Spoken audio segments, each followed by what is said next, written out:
Hello मित्रांनो, ह्या व्हिडिओमध्ये मी तुम्हाला माझी 1 फेब्रुवारीपासून 15 फेब्रुवारीची जी प्रॉफिट अँड लॉसची स्टेटमेंट आहे ती मी तुम्हाला दाखवणार आहे. सो प्रीमियम ग्रुप जेव्हापासून चालू केला तर तेव्हापासून मी ऑप्शन सेलिंग हे कमी करतो आणि ऑप्शन बाईंग हे जास्त करतो. पण तरी पण मी ऑप्शन बाईंगमध्ये मी थोडाफार प्रॉफिटेबल कसं आहे त्याचे मी तुम्हाला काही पॉईंट्स सांगेन. आणि जसं मी तुम्हाला बोललो, मी जसं प्रॉफिटेबल होतो, जसं माझ्याकडे एक प्रॉफिट जनरेट होतो, तेव्हा मी काही ना काही नवीन एक्सपेरिमेंट करायला चालू करतो. कारण जेव्हा आपल्याकडे प्रॉफिट येतो तर तेव्हा आपण एक्सपेरिमेंट हे बिंदास करू शकतो. पण जेव्हा आपल्याकडे प्रॉफिट नसतं, आपण आपल्या मेन अकाउंटमधून आपण जे एक्सपेरिमेंट करतो तर त्यावेळी आपल्याला भीती वाटते आणि त्यामुळे आपल्याला लॉस व्हायचे चान्सेस जास्त असतात. सो मी एक अकाउंट ओपन केलं आहे ग्रोमध्ये आणि त्याचं मी काय ते मी तुम्हाला नंतर सांगतो. आणि त्याचप्रमाणे मी तुम्हाला ह्या व्हिडिओमध्ये मार्केट ॲनालिसिस पण करून सांगेन. सो व्हिडिओ थोडासा मोठा होऊ शकतो, त्यामुळे व्हिडिओ शेवटपर्यंत नक्की पहा. आणि अगर तुम्हाला आवडत असेल तर तुम्ही लाईक करू शकता आणि तुम्हाला कोणत्याही पॉईंटवरती तुम्हाला काही डाऊट येत असेल तर नक्की कमेंट करा.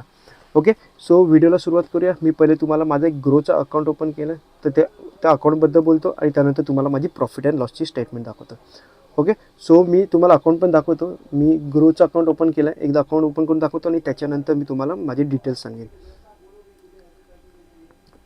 अगर तुम्ही ते बघत असाल तर मी अकाउंट ओपन केलं आहे आणि त्यामध्ये आता मला 14,000चा फंड आहे. मी ऑलरेडी ती स्ट्रॅटेजी आहे ती कालपासून चालू केली आहे.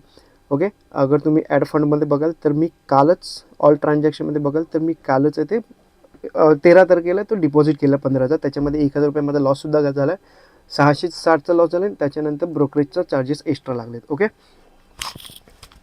सो मी हे अकाउंट का ओपन केलं आहे, ह्या अकाउंटमध्ये मला फक्त आणि फक्त 0 टू हिरो करण्यासाठी मी ट्राय केलं आहे. मला फक्त बघायचं आहे की 0 टू हिरो आपण सक्सेसफुल होऊ शकतो की नाही, किंवा ते एक प्रॉफिटेबल बिझनेस आहे की नाही ते मला बघायचं आहे.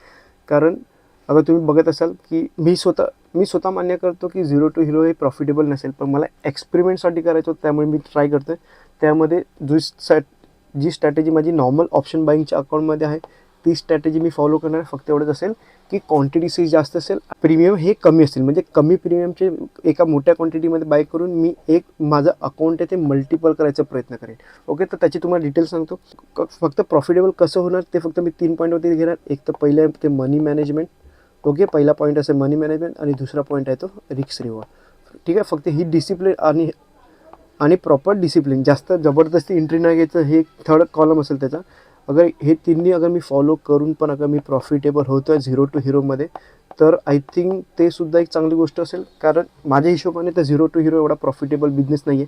फक्त मला बघायचं आहे की अगर मी हे तिन्ही रूल परत फॉलो करतो नॉर्मल 0 टू हिरोमध्ये तर आपण प्रॉफिटेबल होऊ शकतो की नाही ते. ओके, तो एकदम सिम्पल आहे. मी अकाउंटमध्ये 15 रुपये टाकले. माझा टार्गेट 8,000 जसं मी मायनस झालो आणि मला 8,000चा लॉस झाला. मी ते अकाउंट आहे ते बंद करीन. एकाच दिवशी 8,000 रुपये लॉस होणार का, तर नाही. क्वांटिटी साईज मोठी असेल पण लॉसची कॅपॅसिटी जरा कमी असेल. तुम्ही आता बघितलं असेल तर मला काल फक्त 660 रुपयाचा लॉस झाला आहे आणि बाकीचे ते ब्रोकरेज आहे. कारण जी क्वांटिटी होती ती क्वांटिटी साईज खूप मोठी होती. सो त्यामुळे एक कमी प्रीमियममध्ये मी जास्त लॉट उचलायचे प्रयत्न केले. सो पहिल्याच दिवशी 8,000चा लॉस होईल का, तर नाही. ह्या 8,000 लॉसचा लॉस होणं कमीत कमी त्याला 6 ते 7 वेळा मला एंट्री घ्यावी लागेल. ओके, तर जाऊन कुठेतरी ते 8,000 लॉस होईल आणि समजा एकदा तरी माझ्या साईडने अगर माझ्या इंटू झालं अकाउंट. का 0 टू हिरो अकाउंट हे फक्त आणि फक्त इंटू करण्यासाठी असं आहे, इंटू 2x किंवा इंटू 3x किंवा इंटू 1x. ओके, सो समजा आता मी फंड यूज करणार आहे 8 ते 10,000चा मी फंड यूज करीन. फॉर एक्झाम्पल समजा आपण 10,000चा फंड यूज केला. 10,000चा फंडमध्ये समजा आपल्या साईडला एकदा तरी 2xचा आपल्याला मिळाला ट्रेड, तर 10,000चे सरळ आपले 30,000 होतं. म्हणजे काय, ऑलरेडी आपल्याकडे 10,000 असणार, त्याचे आपल्याला 20,000 हा आपल्याला एक्स्ट्रा प्रॉफिट होईल. बरोबर, एकदा आपल्याला 20,000चा प्रॉफिट झाला तर मला सांगा झिरो अकाउंट होणं हे पॉसिबल आहे का? अगर आपण प्रॉपर डिसिप्लिन फॉलो करत तर चान्सेस आहेत का, तर नाही. सो त्यामुळे मला एकदा बघायचं आहे. अगर 8,000 रुपये मायनस झाले, मी माझं ते अकाउंट आहे ते बंद करेन. कारण मला माहिती आहे माझे 15 ते 0 झाले तरी मला फरक नाही पडणार, कारण ते फक्त आणि फक्त माझ्या प्रॉफिटमधून निघालेलं आहे. बरोबर, सो हे फक्त आणि फक्त एक्सपेरिमेंटसाठी ते तुम्ही करू नका, किंवा मी माझ्या प्रीमियम ग्रुपवरती ते पोस्ट पण नाही करणार. याचं तुम्हाला डिटेल मी वीकली तुम्हाला मी त्याची स्टेटमेंट दाखवेन. अगर प्रॉफिटेबल असेल तर चांगली गोष्ट आहे, प्रॉफिटेबल नसेल तर ते अकाउंट हे बंद केलं जाईल. ओके, सो मला फक्त एकदा किंवा दोनदा माझं अकाउंट एकदा 1x झालं तरी चालेल, किंवा एकदा 2x झालं तरी चालेल, आणि एकदा चुकून 3x झालं तर खूपच चांगली गोष्ट आहे. ओके, सो डिपेंड करतं कसं का ट्रेड मी तर सेम माझी स्ट्रॅटेजी ऑप्शन बाईंगची तीच मी 0 to हिरोमध्ये वापरीन. अगर प्रॉफिटेबल झालं तर मी ती स्ट्रॅटेजी आहे जो सेटअप आहे ते तुम्हालासुद्धा सांगेन. ओके. सो सध्या तुम्ही नका करू, पहिले माझा एक्सपेरिमेंट करू दे. अगर सक्सेसफुल झालं तर आपण सगळे एकत्र करू. ओके. सो मी आता तुम्हाला माझी स्टेटमेंट दाखवतो आणि तुम्ही बघत असाल तर मला 30,000चा फंड यूज करून मी 19,000 रुपये प्रॉफिटमध्ये आहे. 21,000 हा माझा रिअलाइज प्रॉफिट आहे आणि 19,300 हा माझा नेट प्रॉफिट आहे. ओके. आणि तुम्ही बघत असाल तर माझे प्रॉफिट हे, कारण ह्या आठवड्यामध्ये माझे सगळे प्रॉफिट हे माझे ट्रेलिंग प्रॉफिटमध्ये हिट झालेत. माझं टार्गेट खूप मोठं होतं. एकदा 16,000चा टार्गेट होता, एकदा 12,000चा, एकदा 24,000चा टार्गेट होता. ओके. हा जो 3,290चा जो टार्गेट दिसतो आहे तो माझा 24,000चा टार्गेट होता, पण तो ट्रेलिंग एस एलमध्ये मी फक्त 3,200 रुपये कॅप्चर केला आहे. ओके. कारण क्वांटिटी साईज थोडी जास्त होती. मी 6 लॉट ट्रेड केला त्यामुळे त्याची क्वांटिटी साईज थोडी जास्त होती आणि माझा ट्रेलिंग एसएमुळे मला एक कमी प्रॉफिट बुक झाला. आणि अगर तुम्ही इकडे 3 बघत असाल, एक ॲक्सिस बँक, ICICI बँक आणि HDFC बँक. तुम्हाला एक व्हिडिओ मी पोस्ट केलेला की मला मार्केट थोडं अपसाईडला जात आहे, त्यामुळे मी एक स्विंग ट्रेड घेतलेला एका आठवड्यासाठी. सो ते ही 3 पोझिशन मी स्क्वेअर ऑफ केली आणि बाकी थोडीशी जास्त लॉस मिळते, त्यामुळे मी आहे तशी ठेवली. ती 0 झाली ती मी माझी पोझिशन ती स्क्वेअर ऑफ करेन. आणि ह्यामध्ये अगर तुम्ही बघत असाल तर ऑलमोस्ट 200, 400, 600च्या आसपासचा मला लॉस झाला आहे. सो अगर तुम्ही माझं अकाउंट बघाल तर मी ते इक्विटी सोडलं तर मी 30,000च्या फंडवरती मी माझं 20,000 रुपये मी माझं नेट प्रॉफिट केलं आहे. ओके. मी जसं सांगितलं की मला एका आठवड्यामध्ये 30,000चे 2 लाख नाही करायचे. 30,000चे पहिले 60,000 करायचे. 60,000 नंतर मी हळू माझी ती स्टेप आहे ती वाढवत जाईल. तर तसं तुम्ही बघत असाल तर ह्या आठवड्यामध्ये 15 दिवसामध्ये मला 20,000चा टार्गेट कंप्लीट झालं आणि पुढच्या 15 दिवसामध्ये मला अजून 20,000चा प्रॉफिट आहे ते जनरेट करायचं. म्हणजे ओव्हरऑल अगर महिन्यामध्ये 30,000पासून अगर मला 40,000 मिळत असेल तर माझं अकाउंट हे ऑलमोस्ट डबल झालं आहे, म्हणजे डबलच झालं आहे. सो त्यामुळे 30चे 60 झाले. आता 60चे समजा माझी मग क्वांटिटी सेज वाढेल. आता जसं मी माझा जेव्हा कॉन्फिडन्स जास्त असतो तेव्हा मी 60 लॉट मारतो आणि जेव्हा कॉन्फिडन्स जेव्हा कमी असेल की मला चान्सेस थोडे वाटत नाही की आपल्या साईडने जाईल, तेव्हा मी 4 लॉटने ट्रेड करतो. तर त्यावेळी काय होईल, 6 लॉटच्या ऐवजी 8 लॉट होतील आणि 4 लॉटच्या ऐवजी 6 लॉट होतील. त्यामुळे प्रॉफिट आणि लॉस थोडा अजून जास्त मोठा लहान दिसू शकतो. त्या हिशोबाने अकाउंटसुद्धा डबल व्हायचे चान्सेस जास्त असतील. कारण ऑप्शन बाईंगमध्ये अगर समजा तुम्हाला अकाउंट ग्रो करायचं असेल तर तुम्हाला रिक्स ही घ्यावीच लागणार. पण रिक्स कशी असायला पाहिजे, रिक्स ही सुद्धा एक कॅल्क्युलेटिव्ह असायला पाहिजे, जेणेकरून समजा आपण क्वांटिटी एक जास्त क्वांटिटी मारली. आता समजा मी जिथे 6च्या बदली समजा मी 8 किंवा 10 क्वांटिटी मारली तर मी माझी पोझिशन ती लवकर स्क्वेअर ऑफ करीन का, तर नाही. जो माझा रिक्स रिवॉर्ड आहे त्या रिक्स रिवॉर्डवरती मी एक्झिट करीन. भले मग ती 2 क्वांटिटीवरती असू दे, 6 क्वांटिटीवरती असू दे किंवा 8 किंवा मग शेवटी फायनली 10 क्वांटिटीवरती असू दे. माझा पहिला टार्गेट 60 पॉईंट असेल, दुसरा टार्गेट असेल 70 पॉईंट्स आणि लास्ट हायेस्ट टार्गेट असेल 80 पॉईंट्स. या तिघांशिवाय मी या तिघांपैकी एक सेटअपमध्ये मी उचलू शकतो. पण इन केस समजा माझ्या सेटअपने मला सांगतं आहे की आता मार्केट कदाचित तुझ्या रिव्हर्स होऊ शकतं, अगर सेटअपमध्ये दिसत असेल की मला एक्झिट सांगते सेटअप, तरच मी एक्झिट घेईन. आणि जोपर्यंत समजा एक्झिट सांगत नाही तोपर्यंत माझा टार्गेट हा पहिला, दुसरा आणि हा तिसरा असेल. ओके. सो सेटअपने सांगितलं एक्झिट घ्या तर एक्झिट घेणं. अगर सेटअप सांगत नसेल तर मी माझा मोठा टार्गेट घ्यायला सुद्धा प्रयत्न करेन. ओके. एकदम सिम्पल ठेवणार आहे, जेणेकरून मार्केटला आपण जेवढं जास्त सिम्पल ठेवू तेवढं जास्त आपण प्रॉफिटेबल राहू. फक्त 3च गोष्टी मी फक्त फॉलो करतो. एक तर आहे मनी मॅनेजमेंट, एक रिस्क रिवॉर्ड आणि डिसिप्लिन. म्हणजे जास्त एंट्री नाही. आपण फिक्स केला 2 किंवा 3 एंट्री तर त्यावरती आपण एंट्री घ्यायची नाही. पहिल्या एंट्रीमध्ये प्रॉफिट झालं, सेटअप बंद करा आणि शांत बसा.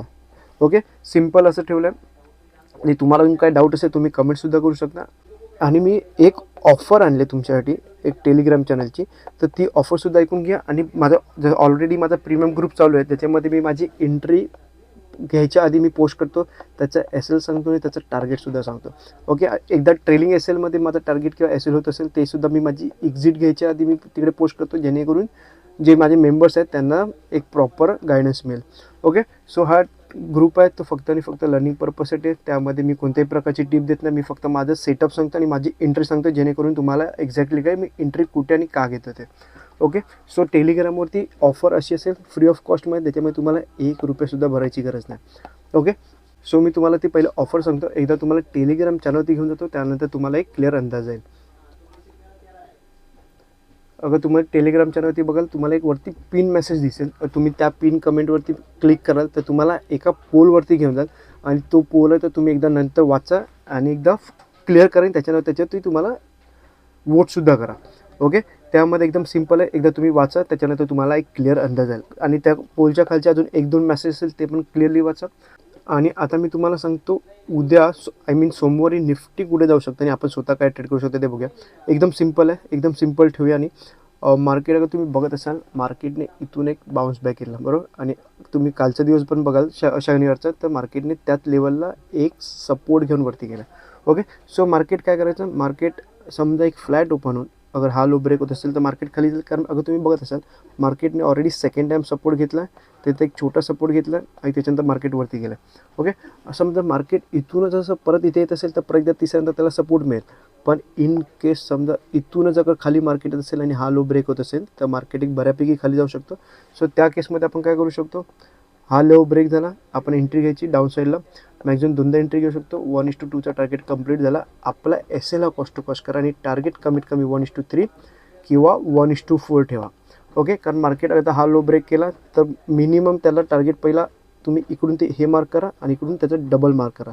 एवढा टार्गेट आपल्याला इझिली मिळू शकतो. म्हणजे 22,400च्या आसपासचा टार्गेट आपल्याला हा इझिली मिळू शकतो. आणि समजा ह्या लेवलच्या खालीच कुठेतरी मार्केट ओपन होते, पहिले 5 मिनिटाची रेड कॅन्डल बघा किंवा ग्रीन कॅन्डल बघा. लो ब्रेक होत असेल तर आपण डाऊन साईडला जाऊ शकतो. सेम गोष्ट 2दा एंट्री, 1:2चा टार्गेट कंप्लीट झाला. SL कॉस्ट टू कॉस्ट आणि टार्गेट 1:3 आणि 1:4 असेल. ओके, आणि अपसाईडचं एकदा सांगतो, अपसाईडला मी जास्त एवढा कॉन्फिडन्स नाही आहे. मी मोस्टली ट्रेड घेईल की नाही ते पण माहिती मी आहे, ती माझा पोस्ट आहे, ती मी टेलिग्राम किंवा माझ्या प्रीमियम ग्रुपवरती करेन. पण इन केस समजा फ्लॅट ओपन होऊन अगर हा लो ब्रेक झाला तर आपला पहिला टार्गेट हा असेल आणि सेकंड टार्गेट हा आपल्याला इझिली कॅप्चर होऊ शकतो. पण इन केस समजा जायचं असेल मार्केटला तर तो पहिल्या एंट्रीमध्ये जायला पाहिजे. कारण मार्केटला समजा आता जायचं असेल ना या लेवलच्यावरती तर तो पहिल्या एंट्रीमध्ये जातो, तुम्हाला मल्टिपल एंट्रीज नाही देणार. पहिल्या एंट्रीमध्ये जात असेल तर ठीक आहे, नाही तर मग आपण आपला SL घेऊन आपण शांत बसू. कारण इथून ब्रेक झाला तर एक क्विक मुवमेंट मिळेल, तो पहिला टार्गेट आपल्याला हा इझी कॅप्चर होईल आणि सेकंड टार्गेट हा होईल.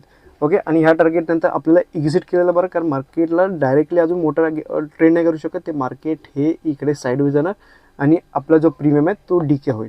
ओके, सो जोपर्यंत आपल्याला इथपर्यंत जेवढा प्रॉफिट मिळतो तो प्रॉफिट आपण घेऊन पोझिशन आहे ती स्क्वेअर ऑफसुद्धा करू शकतो. ओके, सो अजून तुम्हाला काही डाऊट असेल तर तुम्ही कमेंट करू शकता. आणि तुम्हाला माझा प्रीमियम ग्रुप जॉईन करायचा असेल तुम्ही तो सुद्धा करू शकता. खाली व्हॉट्सअप नंबर आहे, हवा असेल तुम्ही मला व्हॉट्सअपसुद्धा करू शकता.